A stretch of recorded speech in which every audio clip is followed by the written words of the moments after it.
પ્રેમાનંદ સ્વામી શું કહે છે, તમે જ્યારે હસો છો ને ત્યારે અમારું ચિત્ત આપના સ્વરૂપમાં ખેંચાઈ જાય છે અને અમને ક્યાંય ગમતું નથી.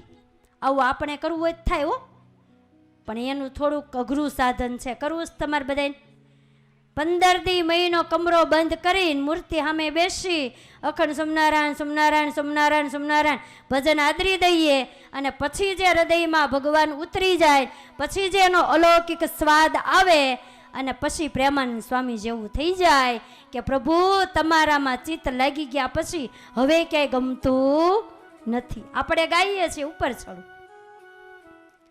બીજું હવે નવ ગમે રે લોલ, પણ માર્કેટમાં જાવ ત્યાં કેટલું ગમી જાય હે, લેવાનું ન હોય તોય ગમાડતા આવી ને. એટલે પ્રેમાનંદ સ્વામી જેવું કરવું હોય તો આમ કરવું પડે, ભજનની રટના લાગી જવી જોઈએ.